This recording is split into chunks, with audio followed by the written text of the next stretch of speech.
So finally আমরা এসে পৌঁছেছি সাউথ কলকাতার খুব বিখ্যাত একটি পুজো শিব মন্দির দুর্গা উৎসবের সামনে। এই হচ্ছে মণ্ডপটা, তোমরা এখান থেকেই দেখতে পাচ্ছ। আর এখন দুপুর বাজে কিন্তু 3:10 আর 16ই আজকে সেপ্টেম্বর। মোটামুটি এই রকমের আপডেট কিন্তু আমরা দেখতে পাচ্ছি শিব মন্দিরে। প্রত্যেক বছর শিব মন্দিরে দুর্গাপুজোর ঠিক এই জায়গাটা একটা বড় কিন্তু স্টেজ করা হয় এবং সেই স্টেজের কাজকর্মটাই কিন্তু এই মুহূর্তে চলছে, এখানে দেখতে পাচ্ছ। এবং তার সাথে আমি আর অমিত চলে এসেছি এখানে ভিডিও করতে। অমিত, কিছু বক্তব্য? আচ্ছা, তো এখন থিম নিয়ে ব্যস্ত হয়ে পড়েছে, কি বলবে। বাট এই হচ্ছে শিব মন্দিরের বাইরের অংশটা মণ্ডপের, যেখানে দেখতে পাচ্ছি শিব মন্দিরের একটা বেশ সুন্দর ব্যানার এখানে দেওয়া আছে। এবং এইখানে এই বছর আয়রন স্ট্রাকচারের কিন্তু কাজ আমরা দেখতে পাচ্ছি। এই অংশটা যদি দেখো অনেকটা হাইট কিন্তু উঠেছে, আয়রন স্ট্রাকচারের কাজ কিন্তু এই বছর আমরা দেখতে চলেছি শিব মন্দিরে। তার সাথে মণ্ডপের ভেতরের অংশটা ঠিক এই রকম একটা জায়গা আমি কিন্তু দেখতে পাচ্ছি। এখানেও পুরোটাই কিন্তু ভেতর বাইরে সব আয়রন স্ট্রাকচারের কাজকর্ম কিন্তু এই মুহূর্তে চলছে শিব মন্দিরে। এবং এই জায়গাটার পোর্শনটা তোমরা যদি একটু ভালো করে দেখো, যেটা বললাম ইট বালি সিমেন্ট দিয়ে পুরো যেমন বাড়ির যে দেয়াল ওঠে ওই দেয়ালের মতোই কিন্তু এই জায়গাটা কিন্তু করা হয়েছে। চলো ভেতর দিকে ঢুকি। এবং এই বছর এখানকার থিমের যে নাম সেটা কিন্তু ব্রাত্য। হ্যাঁ, এখানকার থিমের নাম এই বছর কিন্তু ব্রাত্য, এবং তার সাথে সামঞ্জস্য রেখেই এই বছরের প্যান্ডেল গড়ে উঠছে শিব মন্দিরে। ভালো করে দেখো, গ্রামের দিকে এই ধরনের বাড়ি আমরা কিন্তু দেখতে পাই। শ্রমিকদের যেমন বাড়ি হয় না, সেই শ্রমিকদের বাড়ি আমরা কিন্তু এখানে মনে হচ্ছে সেটাই গিয়ে ফুটিয়ে তোলা হয়েছে এবং চালটা কিন্তু টিন দিয়ে করা হয়েছে। তো ভেতর দিকে যদি ঢুকি আমরা, আপাতত ঠিক এই ধরনের কাজকর্ম দেখতে পাচ্ছি। এগুলো কিন্তু মাটি দিয়ে প্রলেপ দেওয়া হয়েছে, জিনিসটা কিন্তু পুরো মাটি দিয়ে কিন্তু করা হচ্ছে। এবং প্রচুর কিন্তু বাঁশের যে কঞ্চি এগুলো কিন্তু সব এখানে ব্যবহার করা হচ্ছে পুরো মণ্ডপটা জুড়ে। এবং সামনে কিন্তু এখানে মা দুর্গা প্রতিমা আমরা দেখতে পাচ্ছি। তোমাদের যদি দুর্গা প্রতিমাটা একদম সামনে থেকে একটু ভালো করে দেখাই, তাহলে কিন্তু ট্র্যাডিশনাল দুর্গা তো বটেই, কিন্তু তার সাথে একটু থিমের ছোঁয়া তোমরা ডেফিনেটলি পাবে এই প্রতিমার সাথে। এবং আর একটা জিনিস যদি ভালো করে লক্ষ্য করো, মা দুর্গার হাতে কিন্তু মানে সব রকম অস্ত্র নেই, শুধু তীর ধনুক আছে, তার সাথে শুধু ত্রিশূলটা আছে। বাকি হাতগুলো কিন্তু মানে এমনি নর্মাল পুরো শুধু তীর ধনুকের ওপর দিয়ে কিন্তু পুরো ব্যাপারটা করা হয়েছে। তার সাথে এই জায়গাটা তোমরা যদি ভালো করে লক্ষ্য করো, তাহলে তোমরা থিমটা অনেকটাই বুঝতে পারবে যে ব্রাত্য অ্যাকচুয়ালি কিসে বলা হচ্ছে। আমার যেটুকু মনে হচ্ছে আমার বুদ্ধিতে, সেটা হচ্ছে এখানে যারা দেখছো শ্রমিকরা কিন্তু দাঁড়িয়ে আছে এই জায়গাটা। শ্রমিকরা ওই মাথায় ওপরে যে গামছা বেঁধে যে বিভিন্ন জিনিসপত্র শ্রমিকরা কাজকর্ম করে, সেটাকেই দেখো এখানে কিন্তু সুন্দর করে ফুটিয়ে তোলা হয়েছে। কেননা হাতে কিন্তু ছেনি আছে, ছেনি হাতুড়ি এই জিনিসপত্রগুলো কিন্তু আমি দেখতে পাচ্ছি। এবং তারা কিন্তু অ্যাকচুয়ালি অনেক কিছু থেকে সমাজের থেকে ব্রাত্য থাকে। তো সেই সমস্ত কাজকে নিয়ে আই থিঙ্ক এইখানকার মণ্ডপ গড়ে উঠতে চলেছে। এবং মা দুর্গার সাথে সাথে এখানে তাদের যে সন্তানরা আছে দুপাশে কিন্তু সেটাও আমরা দেখতে পাচ্ছি। কাজ এখনো অনেক বাকি আছে, কেননা ফিনিশ এখনো হয়নি, বাট আশা করছি ইনঅগ্রেশনের আগে পুরো মণ্ডপটা কিন্তু ফিনিশ হয়ে যাবে। তো যেমনটা তোমাদেরকে ভিডিওতে বললাম, ঠাকুরের নিচে যে অংশটা আছে সেখানেই কিন্তু অ্যাকচুয়ালি থিমটা খুব ভালো করে রিলেট করাতে পারলাম আমি। এবং তোমাদেরকে সেটাই বললাম যে শ্রমিকদের নিয়ে কিন্তু পুরো প্যান্ডেলটা গড়ে উঠছে। মানে অ্যাকচুয়ালি পুজোর প্যান্ডেল থেকে শুরু করে আমরা যে বাড়িতে থাকি বা যে কোনো ফ্ল্যাট, যে কোনো জিনিস শ্রমিক ছাড়া কিন্তু কখনোই সেটা অসম্পূর্ণ। মানে টাকা দিয়ে তো সব কিছু কেনা যায় না। শ্রমিকের যে খাটনি, শ্রমিকের যে পরিশ্রম, তার পেছনে যে কষ্টটা আছে, তারপরেও কিন্তু তারা সমাজের অনেক জায়গা থেকে অনেক জিনিসপত্র থেকে কিন্তু ব্রাত্য থাকে। এবং সেই ব্রাত্যই হচ্ছে এই বছরের শিব মন্দিরের চমক। আমরা এই মুহূর্তে চলে এসেছি দক্ষিণদাড়ি ইউথসের মানে উল্টোডাঙ্গার অত্যন্ত বিখ্যাত একটি পুজোর। আর এই হচ্ছে তাদের খুঁটি পুজোর যে ব্যানার, সেই ব্যানারটা আমরা এখানে দেখতে পাচ্ছি। সৃজনে কিন্তু অনির্বাণ দাস। আর গত বছর যদি তোমরা এই দক্ষিণদাড়ি ইউথসের পুজোর কথা যদি মনে পড়ে, তাহলে তোমরা অবশ্যই এখানে এশিয়ান পেন্টের একটা ব্যানার দেখতে পাচ্ছ। তারা কিন্তু এশিয়ান পেন্টের গর্বিত বিজয়ী বছরের বিস্ময় পুরস্কার পেয়েছিল 2023 সালে। সেই ব্যানারটা তোমরা এখানে পাবে। এবং এই হচ্ছে কিন্তু তাদের এই মাঠেই দুর্গা পুজোর যে প্যান্ডেল, সেটা কিন্তু প্রত্যেক বছর তারা সুন্দর করে সাজিয়ে তোলে। সিংহবাহিনী এই বছর তো তাদের থিম তোমাদেরকে এক্ষুনি জানালাম, কিন্তু এই সিংহবাহিনী বলতে তোমরা কি বুঝতে পারছো সেটা তোমাদেরকে ছোট্ট করে একটু বলে দিই। অ্যাকচুয়ালি এই পুরো মণ্ডপটা জুড়ে যেটা তোমরা দেখতে পাবে, সেটা কিন্তু তপন সিনহার কালজয়ী যে মানে কি বলবো একজন মানুষ বলতে পারে। আমাদের বাংলা ইন্ডাস্ট্রি শুধু না, ভারতীয়দের হিসেবে গর্ব তপন সিনহা। সেই তপন সিনহার সমস্ত জীবনে যত ধরনের সিনেমা করেছেন, সেই সমস্ত সিনেমার যে এখানে পোস্টার থেকে শুরু করে তার বিভিন্ন ধরনের চিত্র এই মণ্ডপের মাধ্যমে অনির্বাণ দা অর্থাৎ শিল্পী অনির্বাণ দা ফুটিয়ে তুলতে চলেছেন। মণ্ডপে ঢুকেই যেটা ফার্স্ট আমরা দেখতে পাচ্ছি, এই দুটো সাইডে কিন্তু টিনের একটা অনেক বড়, অনেকটা ডানার মতো, পাখির যেমন ডানা হয় সেই ধরনের একটা স্ট্রাকচার কিন্তু এখানে আমি দেখতে পাচ্ছি মণ্ডপে। আর এই স্ট্রাকচারগুলোতেই অ্যাকচুয়ালি তপন সিনহার যে বিভিন্ন ধরনের সিনেমা, সেই সিনেমার প্রজেকশন কিন্তু করা হবে। এবং এই যে জায়গাটা দেখতে পাচ্ছ, এগুলো কিন্তু এখানে তোমরা যদি দেখো একটু ভালো করে, তাহলে কিন্তু তোমরা দেখতে পাবে এখানে বিভিন্ন ধরনের জিনিসপত্র কিন্তু আঁকা হয়েছে, সিনেমার লাইন থেকে শুরু করে বিভিন্ন ধরনের তার যে সিনেমার কনসেপ্ট সেগুলো কিন্তু এখানে ফুটিয়ে তোলা হচ্ছে।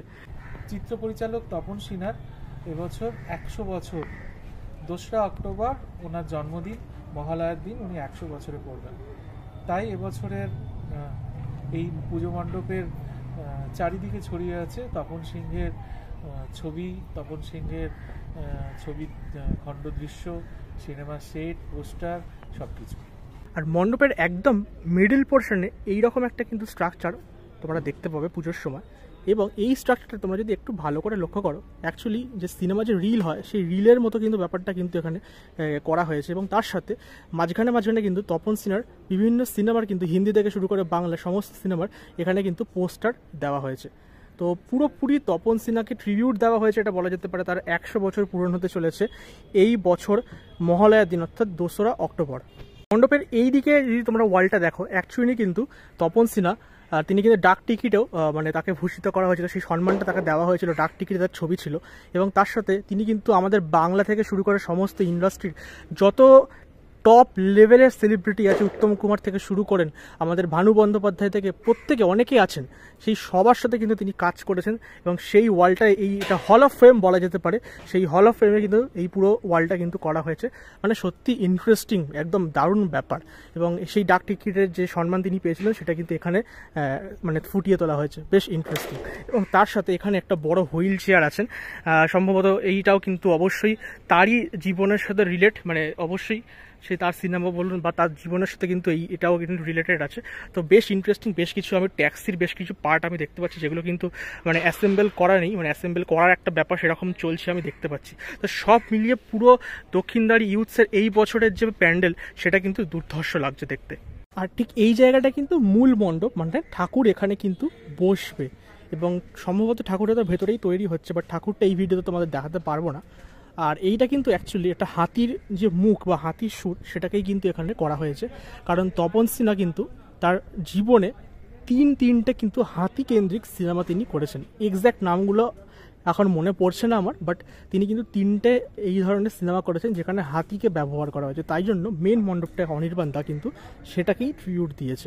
ওয়ালটাতে তোমরা দেখতে পাচ্ছ সত্যজিৎ রায়ের সাথে তপন সিনহার যে সিনেমা ছিলেন সেই সমস্ত কিন্তু এখানে ফুটিয়ে তোলা হয়েছে। তার সাথে যে ছবিগুলো আছেন সেই সমস্ত ছবি, নির্জন সৈকত থেকে শুরু করে সমস্ত কিছু, হারমোনিয়াম, প্রচুর কি যতুগৃহ থেকে শুরু করে এই সমস্ত ছবি। অ্যাকচুয়ালি আমাদের থেকেও এইটা যারা সিনিয়র মেম্বার আছেন সেই সিনিয়র মেম্বারটা বেশি রিলেট করতে পারবে, কেননা এই সব সিনেমা তারা কিন্তু বেশি আমাদের থেকে দেখেছেন।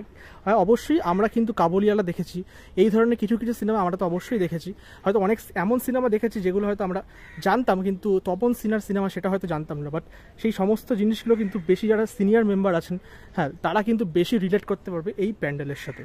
রাস্তাটায় অলরেডি দেখতে পাচ্ছ বাঁশের এই গেটগুলো হয়ে গেছে, এগুলো কিন্তু লাইটিংয়ের জন্য করেছে। তো দুর্গাপুজো এগুলো দেখলেই বোঝা যায় যে একদম দোরগোড়ায় চলে আসছে। আর যদি আমরা এখান থেকেই প্যান্ডেলটা, মানে পুকুর পাড় থেকে যদি প্যান্ডেলটা এখান থেকে দেখি, তাহলে কিন্তু বেশ মানে একটা কালারফুল প্যান্ডেল আমরা দেখতে পাচ্ছি। বিশেষ করে এখন রোদের জন্য যখন রিফ্লেক্ট হচ্ছে তখন আরও ভালো লাগছে। এই পুকুরের সাথে যেন এই প্যান্ডেলের একটা মেলবন্ধন খুব ভালো হয়েছে। দুর্গাপূজায় এইখানে লাইটিং থাকবে, আরও দেখতে ভালো লাগবে। তো চলো এবারে আমরা মণ্ডপে প্রবেশ করি। দমদম তরুণ সংঘের মণ্ডপের ভেতরে আমি যেই কাজটা দেখতে পাচ্ছি, এই জায়গাটা তোমরা যদি একটু ভালো করে লক্ষ্য করো, প্রচুর কিন্তু বিল্ডিং বা বাড়িঘর দেখানো হয়েছে। এই জায়গাটা আমি তোমাদের একটু জুম করে দেখাচ্ছি, বিশাল কিন্তু বাড়িঘর এখানে দেখানো হয়েছে। মানে যেটা বোঝাতে চাইছে অ্যাকচুয়ালি যে কনস্ট্রাকশন আমাদের এখন এই মুহূর্তে প্রচুর বাড়ি ঘর কনস্ট্রাকশন হচ্ছে, এবং তার জন্য অ্যাকচুয়ালি আমাদের নেচার বা পরিবেশ ক্ষতিগ্রস্ত হচ্ছে। সেই সমস্ত জিনিসটাই কিন্তু অ্যাকচুয়ালি এইখানে এই বাড়ি, বিল্ডিং, ফ্ল্যাট সেগুলোকেই কিন্তু তুলে ধরা হয়েছে। দমদম তরুণ সংঘের এই বছরের থিমের নাম হচ্ছে মুক্ত ধারা। মুক্ত ধারা বলতে এখানে যে থিমটা বোঝাতে চাইছে শিল্পী অনির্বাণ দাস, সেটা হচ্ছে গঙ্গার বুকে যে বাঁধ দেওয়া হচ্ছে বা প্রকৃতিকে নিয়ে যে আমরা ছেলে খেলা করছি আমাদের নিজেদের স্বার্থের জন্য, সেই সমস্ত কিছু এইখানে কিন্তু তুলে ধরা হচ্ছে মণ্ডপে। এবং আমার ব্যাকগ্রাউন্ডে তোমরা যদি দেখো এই যে কালারফুল জায়গাটা, এটা কিন্তু অ্যাকচুয়ালি তোমরা যদি মণ্ডপে যখন আসবে দুর্গা পুজোর সময়, তখন কিন্তু প্রচুর পরিমাণে বিল্ডিং এইখানে অনুভব করতে পারবে। এবং এই যে জায়গাটা দেখছো, এই জায়গাটা কিন্তু অ্যাকচুয়ালি নদী বাঁধ দিয়ে আমাদের স্বার্থের জন্য বিভিন্ন যে ঘর বাড়ি কনস্ট্রাকশন হচ্ছে সেই সমস্ত জিনিস কিন্তু এই মণ্ডপের এই পোর্শনটাই কিন্তু ফুটিয়ে তোলা হয়েছে। আর এই হচ্ছে দমদম তরুণ সংঘের 2024-এর মাতৃ প্রতিমা। অত্যন্ত সুন্দর একটি প্রতিমা আমরা দেখতে পাচ্ছি এই মুহূর্তে, এবং অন্যান্য যে প্রতিমা হয় বিভিন্ন মণ্ডপে তার থেকে এর যে ঘরানা সেটা কিন্তু একেবারেই আলাদা। এবং তোমরা যদি একটু ভালো করে এখানে দেখো মানে মূর্তিটা, তাহলে কিন্তু এখানে তোমরা দেখতে পাবে শিবের কোলে মা দুর্গা কিন্তু এখানে আছেন, এবং খুব সুন্দরভাবে একটা রোম্যান্টিক পোজে মা দুর্গাকে এবং শিবকে দেখানো হয়েছে, কেননা তারাই কিন্তু আমাদের আইডল কোথাও না কোথাও গিয়ে, মানে সব কিছুর দিক থেকেই বলতে গেলে। আর এই পুরো জায়গাটা যদি তোমরা দেখো খুব কালারফুল কিন্তু করা হয়নি, মণ্ডপটা কিন্তু মানে ওভারঅল যদি দেখো একটা কালারফুল দেখতে লাগছে, বাট এই মাতৃ প্রতিমাটা কিন্তু একটু গ্রে শেডে কিন্তু রাখা হয়েছে, যেটা কিন্তু অবশ্যই খুব ভালো একটা কন্ট্রাস্ট এখানে হয়েছে। তো খুব সুন্দর লাগছে, মানে মাতৃ প্রতিমাটা আমি যদি দেখি একদম এইখান থেকে শুরু করে একদম ওই পর্যন্ত অত্যন্ত সুন্দর একটি প্রতিমা আমরা কিন্তু দেখতে পাচ্ছি। অবশ্যই ভিডিওটা শেয়ার করো তোমাদের বন্ধু বান্ধবদের সাথে, আর যারা এখনও পর্যন্ত চ্যানেলে ভিজিট করছো, ভিডিও দেখছো এবং সাবস্ক্রাইব না করে চলে যাচ্ছ, তাদেরকে একটাই অনুরোধ, আলটিমেটলি সাবস্ক্রাইবটা করো, কারণ এইটা আমরা যদি পাই সাবস্ক্রাইবার তাহলে কিন্তু আমরা মোটিভেটেড হই। তো সেই কারণেই এই কথাটা অ্যাকচুয়ালি বলা। আজকের এই ভিডিওটা ভালো লেগে থাকলে অবশ্যই যেটা বললাম শেয়ার করো। দেখা হচ্ছে খুব তাড়াতাড়ি নেক্সট ভিডিওতে, আবারও দুর্গাপুজোর কোনো আপডেট তোমাদের জন্য নিয়ে আসবো আমার এই চ্যানেলের মাধ্যমে। আজকের মতো গুড বাই।